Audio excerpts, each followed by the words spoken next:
하나님께서 오늘 우리에게 주시는 말씀 교독하겠습니다. 사도행전 3장 1절에서 10절까지 말씀을 교독하도록 하겠습니다. 사도행전 3장 1절에서 10절까지 말씀, 제가 가진 성경 신약 190면에 있습니다. 자막에 나와 있으니까요, 제가 한 절, 여러분이 한 절 교독하도록 하겠습니다. 교독하겠습니다. 제9시 기도 시간에 베드로와 요한이 성전에 올라갈새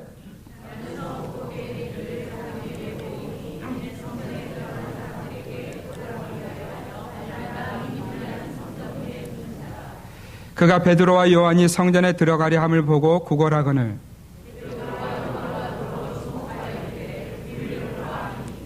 그가 그들에게서 무엇을 얻을까 하여 바라보거늘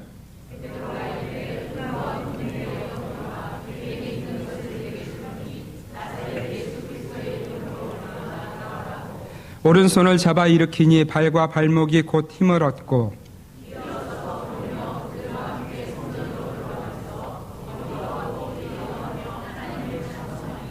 모든 백성이 그 걷는 것과 하나님을 찬송함을 보고 그가 본래 성전 미문에 앉아 구걸하던 사람인 줄 알고 그에게 일어난 일로 인하여 심히 놀랍게 여기며 놀라니라. 아멘.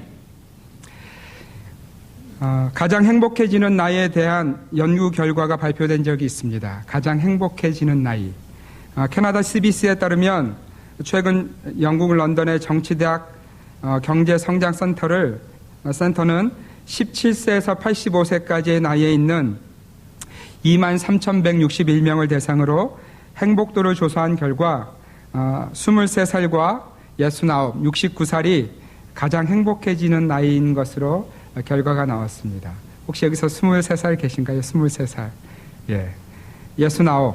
우리 이민자 권사님이 일부 때는 69이셨고요. 또 다른 분들 계신가요? 69. 예. 별로 안 행복하신가 본데. 네. 젊을 때 행복도가 최고조일 것으로 그렇게 생각했는데 그것과는 달리 점점 그 행복도라는 것이 20대에서 시작해서 70세까지 이렇게 U자를 그리는 것으로 결과가 나왔습니다. 최고점은 23세와 69세, 최저점은 가장 행복하지 않다 생각하는 것은 50대 중반의 나이였습니다. 그리고 75세 이후에 다시 행복도가 감소하는 것으로 드러났습니다. 연구에 참여한 한스 슈안트라는 프린스턴 대학 교수는 50대들은 일반적으로 후회를 덜하는 노인들에게 배울 수 있다며 달성하지 못한 일들에 대해 좌절하지 않으려고 노력해야 된다는 그런 설명을 남기기도 했습니다. 한편 CBC가 진행 중인 몇 살에 가장 행복할 것 같은가 하는 설문조사에서는 40대가 가장 행복할 것이라는 응답이 무려 15.93%가 나왔습니다. 가장 행복해지는 나이에 대한 연구 결과가 이렇게 나오자 네티즌들이 댓글을 달았는데 이런 댓글을 달았어요. 가장 행복해지는 나이 의외네요. 가장 행복해지는 나이라는데 전 왜 그렇지 않죠? 이런 반응들을 네티즌들이 남겼다는 것입니다. 가장 행복해지는 나이라는데 전 왜 그렇지 않죠? 이 대답이 참 마음에 남습니다. 혹시 여기서 40대 나이를 지나가시는 분들이 계십니까? 한 인생이 이 땅에 태어나서 40이라는 인생의 연수를 지나면 그 인생이 만나는 일들에 대한 많은 고뇌들이 생깁니다. 아주 오래전에는 40을 도록이라고 해서 세상 일에 유혹함이 없는 나이라 했지만 요즘의 40은 그렇지 않은 것 같아요. 40이라는 숫자를 지나가면서 모든 분들이 얼마나 많이 가슴앓이를 하는지 모릅니다. 아마 이곳에 앉아 계신 분들 가운데 지금 그 시간을 지나가시는 분들도 있으실 것이고 이미 지나가신 분들도 있으실 것입니다. 40이라는 숫자가 모든 분에게 얼마나 어려운지 이 시기를 지나가는 사람들을 돕는 책들이 요즘 쏟아져 나오고 있습니다. 크리스토프 포레라는 프랑스 작가가 쓴 40알이라는 책이 있어요. 40알이. 그 책에는 40이라는 나이가 만나는 우울증, 삶의 의미 상실, 노화, 외도, 이혼 등의 상처에 주목하며 그것이 단지 위기만은 아니라고 격려하고 있습니다. 또 이우수라는 한국분이 쓴 제목조차 가슴이 아픕니다. 아플 수도 없는 40이다. 이 책 제목에서부터 40이라는 나이가 가진 짐이 얼마나 무거운지를 적고 있는 것이죠. 여러분, 이외에도 40살의 철학, 숨은 마흔 찾기, 마흔의 심리학, 나는 마흔이 좋다, 마흔으로 산다는 것, 마흔 자신을 위해서 살아라. 이 수없는 책들이 마흔을 지나가는 인생의 사람들을 돕고 있는 것입니다. 혹시 여러분들 중에 마흔이라는 나이를 지나가고 계시는 분들이 이곳에 있으실 텐데요. 제가 바로 그 대상입니다. 저 역시도 40이라는 나이에 들어서면서 얼마나 간절히 기도했는지 모릅니다. 하나님, 이 즈음에 뭔가 하나님의 놀라우신 뜻이, 하나님의 원대하신 뜻이 제 인생 가운데 이루어져야 되겠습니다. 말씀해 주십시오, 하나님. 그렇게 제가 39살과 40살의 그 사이를 넘어가면서 얼마나 몸부림쳤는지 모릅니다.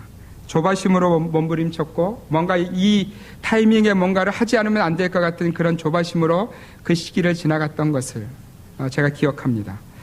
그런데 오늘 성경은 그런 마흔의 한 남자를 보여주고 있어요. 우리 말씀을 한 구절 찾을 텐데 사도행전 4장 22절을 같이 한번 읽겠습니다. 사도행전 4장 22절 같이 한번 읽습니다. 시작. 이 표적으로 병 나은 사람은 40여 세나 되었더라. 여러분, 지금 이 사람의 결과에 대해서 말하고 있지만 사실은 3장 초반부에 나오는 이 사람의 어떤 나이에 대해서 성경이 기록하고 있는 본문의 말씀입니다. 오늘 본문으로 돌아와서 3장 1절에 보면 이 사람의 나이가 40이었고 이 사람의 마흔은 다른 사람들에게 있는 마흔과는 전혀 다른 나이였다는 것을 보여주고 있습니다. 다른 사람들은 그 40의 나이에 그들의 인생의 꿈을 꾸며 그 인생의 지난 날들을 걸어왔지만 이 사람은 한 번도 그런 꿈 가운데서 그 인생을 살아본 적이 없습니다. 그는 태어나면서부터 걸을 수 없는 장애를 가지고 태어났습니다. 그의 삶에서 그가 꿀 수 있는 최대한의 꿈은 그날의 구걸이 조금 더 많아지는 것이 그 인생의 꿈이었어요. 그가 갈 수 있는 곳은 그저 사람들이 그를 들쳐매면 항상 데려다 주는 곳인 예루살렘 성전의 미문에 그 문 앞에 그를 내려다 놓는 것이 그가 갈 수 있는 한계였습니다. 그가 무엇인가 할 수 있는 나이가 되었을 때부터 그는 항상 그 자리에 거적을 피고 사람들의 도움을 구걸하면서 그 인생이 그 자리에 있었다는 것입니다. 여러분, 그 미문, 이 뷰티풀 게이트라는 이 문은 이렇게 생긴 문입니다. 한번 보시겠습니까? 너무 아름다운 문이죠. 예루살렘 성전을 향해서 들어가는 문들 가운데서 가장 아름다운 문이기에 미문이라고 그렇게 명명한 그런 문입니다. 이 미문에 대해서 유대 역사학자 요세푸스는 이렇게 기록합니다. 이 미문은 그 당시 가장 값진 고린도산 황동으로 만들어진, 가치로 따진다면 은으로 도금한 문이나 금으로 도금한 것보다 훨씬 더 가치 있는 문이었다라고 기록하고 있어요. 그러니까 여러분, 저 성으로 들어가는 문이 황동으로 만들어진 문이었다는 것입니다. 여러분, 이 미문이 중요한 것은 외적으로 그 가치가 있기 때문만은 아니었습니다. 그 당시 가장 아름다운 문이었던 이 미문이 정말 중요한 것은 무엇 때문이었냐면 이 이스라엘 백성들이 이 미문을 통해서 하나님을 만나는 문이었다는 거예요. 하나님의 말씀을 듣는 문이었다는 것입니다. 느헤미야 8장 1절에 보면 이렇게 되어 있어요. 이스라엘 자손이 그 본성에 거하였더니 7월에 이르러는 모든 백성이 일제히 수문 앞 광장에 모여 학사 에스라에게 여호와께서 명하신 모세의 율법책을 가지고 오기를 청하매라고 되어 있습니다. 오늘 이 느헤미야의 말씀 가운데 있는 수문이 바로 저 문이에요. 미문이라는 문이 바로 수문인 것입니다. 그래서 이 문은 모든 이스라엘 백성들이 드나들며 이제 또 그들의 인생 가운데 주어질 하나님의 말씀을 기대하는 그런 문이었다는 것입니다.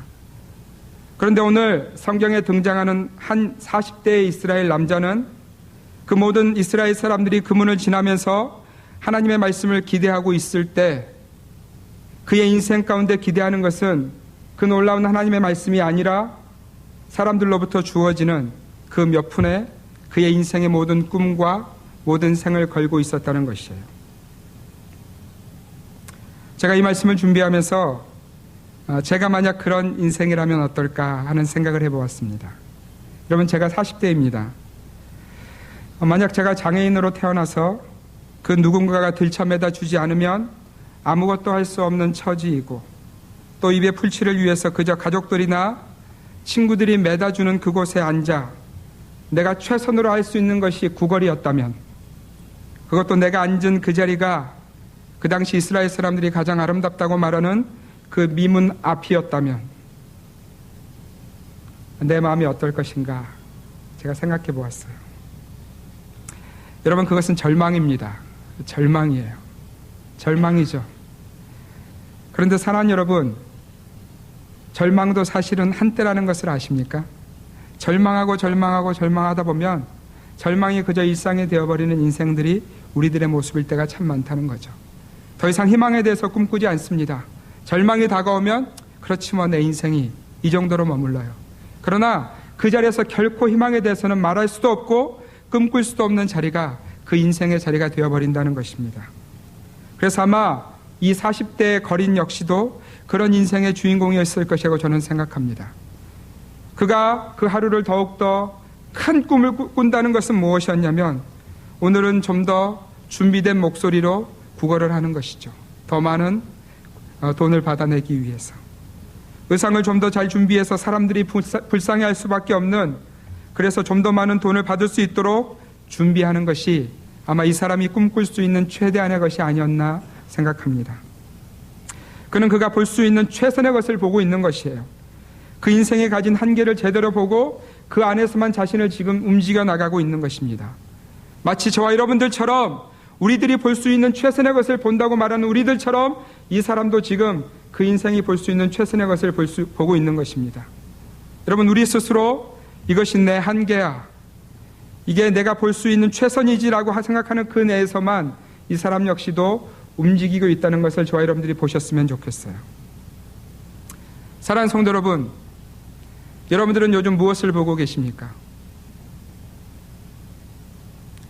여러분들은 요즘 어떤 꿈을 꾸고 계십니까? 오늘 본문의 이 사람도 그 인생에 보는 것이 있었고 꿈꾸는 것이 있었다고 저는 생각합니다. 그가 20년 이상 해왔던 그 일이 잘 되는 것이고 그것으로 그저 가족들이라도 조금 풍족하게 누리면 그것으로 만족하는 인생이 바로 이 사람의 꿈이었을 것입니다.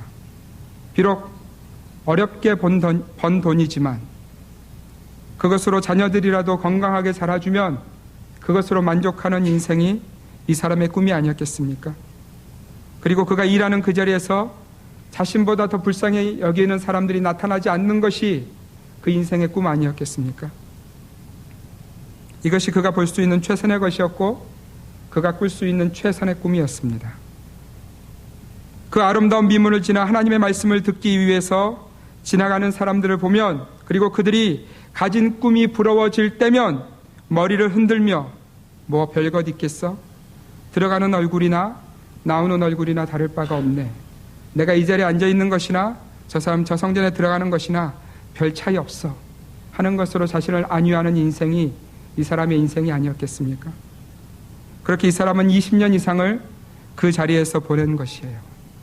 그는 그렇게 아름다운 미문을 보면서도 이스라엘이 들어왔던 하나님의 귀한 말씀이 그 수문 앞 광장에서 선포되었다는 놀라운 소식을 그가 알고 있음에도 불구하고, 그래서 모든 사람들은 다시 한번 그 하나님의 말씀을 소원하며, 하나님, 우리 인생에 주의 말씀을 주십시오, 이 이스라엘 백성들에게 주의 말씀이 필요합니다라고 외칠 때에도 이 사람은 오직 그 인생의 꿈은 그저 그 지나가는 사람들의 주머니에서 떨어지는 한두 푼이었을 것이라고 성경은 보여주고 있는 것입니다. 사랑하는 성도 여러분, 죄송합니다. 제가 한 주간 이 말씀을 묵상하면서 이 땅을 사랑하는 이민자들의 꿈과 이 거린의 꿈이 얼마나 다른지를 묵상했습니다. 우리는 그 아름다운 미문 앞에 있는 것처럼 한국이라는 좁은 땅을 떠나와서 이 아름다운 미국 땅을 살고 있습니다. 얼마나 아름다운지요. 제가 한때 살았던 샌프란시스코에 저희 집은, 제가 살던 집은 골든 게이트, 그것도 미문이네요. 아름다운 문. 골든 게이트를 걸어서 산책할 수 있는 곳에 저희 집이 있었습니다. 얼마나 아름다웠는지요. 그런데 저는 그 아름다운 곳을 살면서도 항상 그들의 꿈이, 그들의 보는 것이 그저 이 땅에서 얼마나 더 많은 것을 얻을까, 마치 미문 앞에 앉아있는 이 사람처럼 그저 더 많은 것을 얻고자 하는 것 이상을 보지 못하는 많은 이민자들을 보았습니다. 그리고 그들의 꿈 대부분은 오늘 본문에 나오는 한 사람과 다를 바가 없는 그 하나님의 은혜의 문 앞에서도 여전히 그가 바라보는 것은 지나가는 사람들의 한 푼 외에는 없는 것처럼 그런 꿈을 가진 많은 이민자들의 삶을 제가 보았습니다. 그렇다면 이 아름다운 땅 올랜도를 사시는 사랑하는 성도 여러분, 여러분은 무엇을 보고 계십니까? 여러분은 어떤 꿈 가운데 계십니까? 여러분, 지난 한 주간 무엇을 보셨습니까? 한 주간 제 마음에 던져진 질문은 저와 우리의 성도들이 오늘 이 미문 앞에 앉아있는 이 사람과 무엇이 다른가 하는 것이 저의 질문이었어요. 그런 저에게 보여진 것이 이 40대의 거린이 전혀 보지 못하고 있는, 그리고 전혀 다른 확신 가운데 있는 두 사람을 하나님께서 보여주셨습니다. 우리 3절과 4절 말씀을 같이 한번 읽겠습니다. 3절과 4절 말씀 같이 한번 읽습니다. 시작. 그가 베드로와 요한이 성전에 들어가려 함을 보고 구걸하거늘 베드로가 요한 주목하여 이르되 우리를 보라 하니, 오늘 성경은 3번이나 보라라는 단어를 사용하며 이 세 사람이 무엇인가를 보고 있다는 것을 기록하고 있습니다. 구걸하는 이 인생도 무엇인가를 보고 있었고요, 베드로와 요한도 무엇인가를 보고 있었다는 것입니다.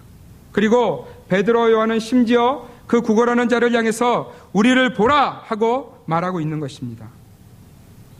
이 두 사람의 강력한 도전 앞에서 이 구걸하는 자가 베드로와 요한을 보기 시작합니다. 우리 5절 말씀을 같이 한번 읽겠습니다. 5절입니다. 읽습니다. 그가 그들에게서 무엇을 얻을까 하여 바라보거늘, 이 강력한 두 사람의 도전 앞에서 이 거린이 이 두 사람을 보기 시작합니다. 그런데 이 5절 말씀을 렌스키라는 신학자가 어떻게 해석하냐면 이렇게 해석합니다. 보통 몇 푼을 던져주고 지나가는 사람들과는 달리 유별나게 우리를 보라고까지 말한 그들에게 이 거린은 평상시보다 더 많은 뭔가 대단한 것을 얻나 보다라고 생각하며 주의를 집중하여 그들을 본 것이다 라고 해석해요. 그러니까 하나님의 사람들의 놀라운 도전 앞에서도 그 우리를 보라라는 말을 듣는 그 말을 해석하는 수준이 그 인생 가운데 있는 그 수준을, 그 한계를 벗어나지 못했다는 거예요. 그가 바라보는 것 이상을 보지 못했다는 것입니다. 이것이 이 사람의 보는 것의 한계였다고 성경은 말씀하고 있어요. 그는 베드로와 요한을 바라보면서도 여전히 자신의 한계 가운데서 그들을 보고 있는 것입니다. 저는 이것을 코끼리 길들이기와 같다고 생각합니다. 여러분, 코끼리 길들이기는 어렸을 때부터 시작이 되어집니다. 어린 코끼리에게 이 코끼리가 움직일 수 없는 족쇄를 그 발에 채운다고 합니다.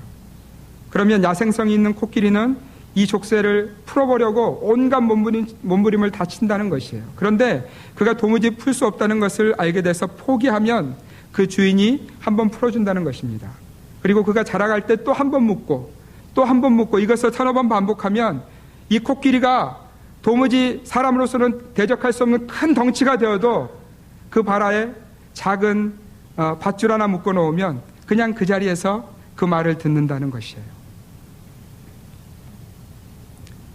사랑하는 성도 여러분, 이것이 바로 오늘 본문에 등장하는 사람의 모습이라는 것이에요. 오늘 그런 한계 가운데 있는 이 사람에게 베드로와 요한은 그 눈을 떠서 온전한 것을 바라보게 합니다. 그것이 바로 6절의 말씀인데요.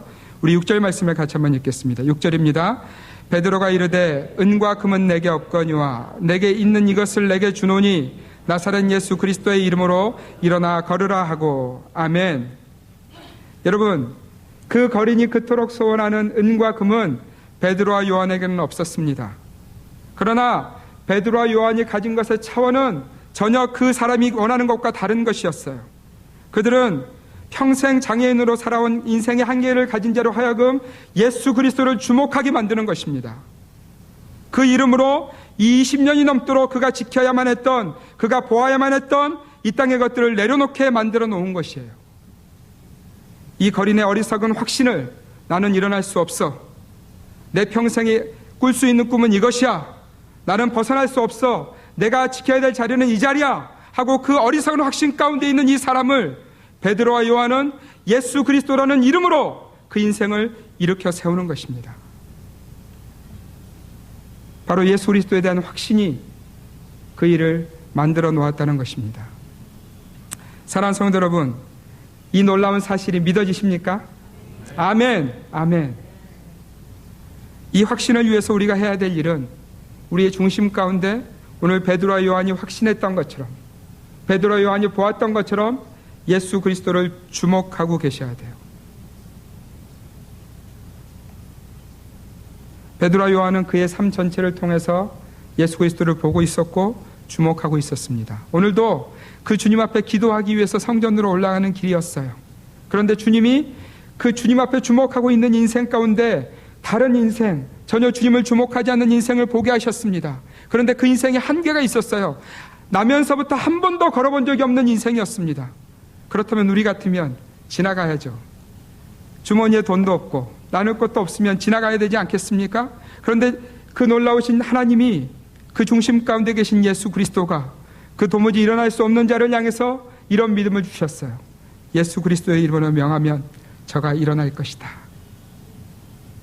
그 믿음을 가지고 그들은 그 꿈을 꾸며 그 사람의 손을 잡아 일으켜 세운 것입니다. 사랑하는 성도 여러분, 오늘 저희 여러분들의 삶에서 우리가 보아야 할 분은 오직 예수 그리스도라는 것입니다. 여러분은 요즘 무엇을 보고 계십니까? 여러분은 어디를 보고 계세요? 여러분은 지난 생애 동안 무엇을 보시면서 지나오셨습니까? 또 앞으로의 삶에 여러분은 도대체 무엇을 보시며 달려가기를 원하십니까? 여러분은 정말 예수 그리스도를 보시면서 지난 생애를 걸어오셨는지요? 앞으로 여러분의 인생 가운데 오직 예수 그리스도만 바라보시기로 작정하시는지요? 여러분의 인생을 인도할 분이 오직 예수 그리스도라는 것을 확신하고 계십니까? 오늘 베드로와 요한은 그저 뱃사람 출신으로 망해버린 한 공동체의 일원이었습니다. 그들의 주머니에는 그들이 나눌 만한 것이 아무것도 없었어요. 그들에게는 그 안진뱅이를 일으켜 세울 만한 능력이 아무것도 없었어요. 그럼에도 불구하고 그들의 인생 가운데 예수 그리스도 주목했더니 하나님이 그들의 삶 가운데 그 한 번도 나면서부터 한 번도 일어나 보지 못한 자를 일으켜 세울 만한 능력을 그 삶에 부어주셨다는 것입니다. 사랑하는 성도 여러분, 저 여러분이 무엇을 확신하며 무엇을 바라보며 우리 인생을 살아가고 있는지 다시 한번 주목하셨으면 좋겠습니다. 저는 제 평생에 예수 그리스도를 바라보기를 소원하며 오늘 베드로와 요한의 그 놀라운 확신이 저를 사로잡기를 소원합니다.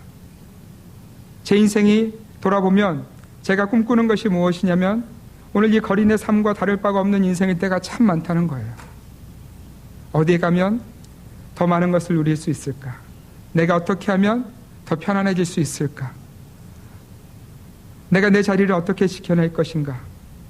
이런 것 바라보느라고 하나님이 내 인생 가운데 주신 가장 온전한 것을 놓쳐버리는 제 인생의 삶을 제가 자주 발견하게 되어진다는 것입니다. 사랑하는 성도 여러분, 여러분 어떤 꿈을 꾸고 계세요? 무엇을 바라보고 계세요? 저는 우리 올랜도 제 장로교회가 하나님의 말씀 가운데서 오직 예수 그리스도를 바라보는 놀라운 공동체가 되기를 간절히 소원합니다. 주님이 우리 교회를 향해서 이 시대의 마지막 교회들을 향해서 이 말씀을 주시고 계세요. 요엘서 2장 28절의 말씀, 그 후에 내가 내 영을 만민에게 부어주리니 너희 자녀들이 장래일을 말할 것이며 너희 늙은이는 꿈을 꾸며 너희 젊은이는 이상을 볼 것이며. 할렐루야. 저는 우리 교회가 이 놀라운 말씀의 은혜 가운데 있기를 소원합니다. 여러분, 이 말씀은 우리 교회 가운데 어떤 신비한 현상들이 일어날 것을 말하는 것이 아니에요. 요엘 선지자가 섬기던 그 시대까지 이스라엘 백성들에게 무엇이 있었냐면 그들의 주인 되신 하나님이 계셨음에도 불구하고 그들이 그 하나님을 바라보는 것이 아니라 그들의 시선은 온통 그 땅 가운데 머물러 있었어요. 무엇을 먹을 것인가? 무엇을 마실 것인가? 내가 어디까지 올라갈 것인가? 내가 어떤 집에 살 것인가? 내가 어떤 평안을 누릴 것인가? 오직 그것을 바라보면서 그들의 인생이 사라지고 있었다는 것입니다. 그때 주님이 주님의 마음에 담긴 말씀을 나눠주시는 거예요. 내가 마지막 날에는 내 사랑하는 백성들에게 나의 영을 부어줄 것인데 그들의 자녀들이 장래일을 말하며 그들의 늙은이가 꿈을 꾸며 너희의 젊은이는 이상을 볼 것이다. 무슨 말씀이에요? 하나님, 내가 더 이상 이 땅의 것을 바라보지 않습니다. 오직 예수 그리스도를 주목합니다. 주님이 하셨습니다. 주님이 나의 구원자가 되십니다. 하는 그런 놀라운 고백들이 젊은이들과 늙은이들과 온 교회 속에 그 고백들이 나타날 것을 주님이 예언해 주시는 말씀이에요. 저는 우리 교회가 그런 공동체가 되었으면 좋겠습니다. 우리 교회가 그런 공동체가 되기를 저는 간절히 소원합니다. 특별히 우리의 자녀들의 입술 가운데 예수 그리스도 그분이 나의 주인이세요 하는 그런 놀라운 고백들이 있기를 저는 간절히 소원합니다. 사랑하는 성도 여러분, 이것이 바로 교회가 꾸어야 될 꿈이며 교회가 보아야 될 이상입니다.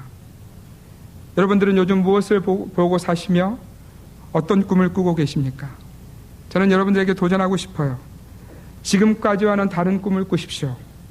지금까지와는 다른 것을 보십시오. 여러분이 가진 그 어리석은 확신, 그 거린의 확신이 아니라 예수 그리스도가 나를 일으키실 것이라는 그 놀라운 확신을 가지고 여러분들의 인생을 사시기를 바랍니다.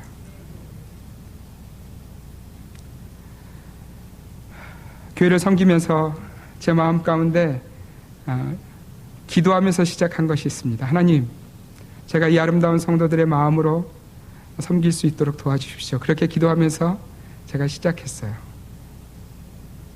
성도들의 아픔과 연약함을 볼 때마다 하나님이 제 마음 가운데 참 안타까움을 주세요. 하나님, 이렇게 세워주십시오. 하나님, 강건하게 하십시오 하는 그런 간절한 마음이 듭니다. 그런데 더 안타까운 것은 무엇이냐면 육신의 연약함이 아니라 영적인 한계 가운데 머물러서 그저 그 미문 앞 성전 광장 앞에 거적을 펴놓고 그것 가운데 오는 것으로 만족해가는 그 영적인 한계 가운데 있는 성도들을 볼 때마다 제 마음이 참 안타깝고 어렵습니다. 사랑하는 성도 여러분, 여러분들의 인생에 대해서 솔직히 질문해 보십시오. 그리고 스스로 한번 대답해 보세요.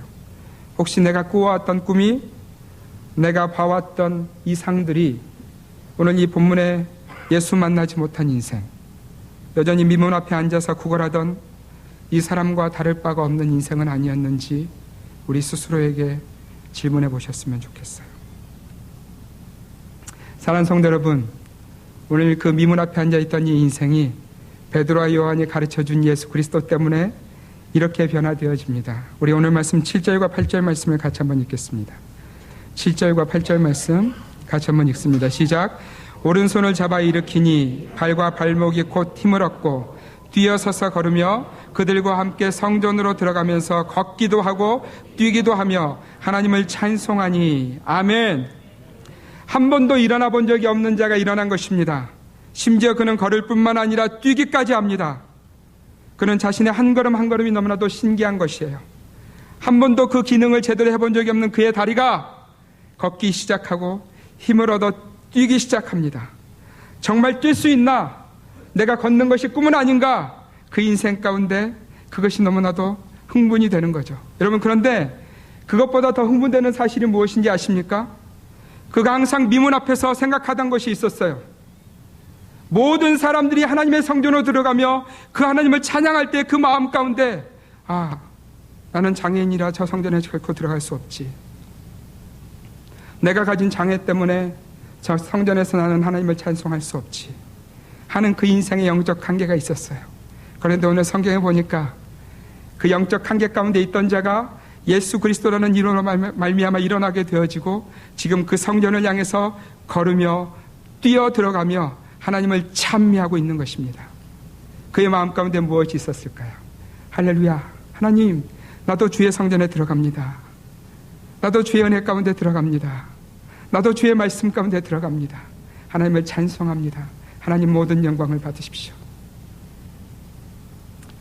사랑하는 성도 여러분, 이것이 예수 그리스도를 만난 자의 인생 가운데 있는 감사와 감격과 기쁨이라는 것입니다. 오늘 저와 여러분들이 이 예배 자리에서 이 성전 안에서 우리 안에 그런 감격이 있으신지요? 내가 주님을 찬양할 수 있다는 그런 감격, 주님이 나의 주가 되신다는 그 놀라운 은혜의 감격, 우리는 얼마나 감사하며 감격하며 예배하는 예배자가 되고 있는지요. 저는 얼마나 감사한지 모릅니다. 우리 찬양팀의 찬양으로부터, 우리 성가대 그 놀라운 찬양으로부터, 우리 장로님의 그 놀라운 기도로부터, 하나님이 이 부족한 종을 세우셔서 말씀을 전할 수 있게 하신다는 그 은혜로부터 얼마나 감사하고 감격한지 몰라요. 뿐만 아니라 그 어떤 현상이 감사하고 감격의 이유가 되는 것이 아니라 나의 구주 예수 그리스도가 그분이 나의 주 되신다는 사실이 얼마나 감사하고 감격한지요. 사랑하는 성도 여러분, 오늘 저와 여러분 안에 이 감격이 있으시기를 주님의 이름으로 부탁드립니다.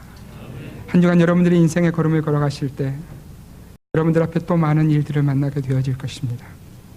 우리가 그 일들 앞에서 다시 그 미문 앞에 거적 피고 앉는 인생이 아니라 하나님을 찬양하며 감사하며 감격하며 달려가는 그런 믿음의 삶을 우리가 살았으면 참 좋겠습니다. 지난주에 우리가 그런 꿈을 꾸지 못했다면, 지난주에 우리가 그런 이상을 보지 못했다면, 돌아오는 한 주간 동안 그 하나님이 우리 가운데 말씀하시는 그 꿈과 이상으로 우리 인생을 걸어갈 수 있는 저와 여러분 되시기를 다시 한번 주님의 이름으로 부탁드립니다. 기도하겠습니다.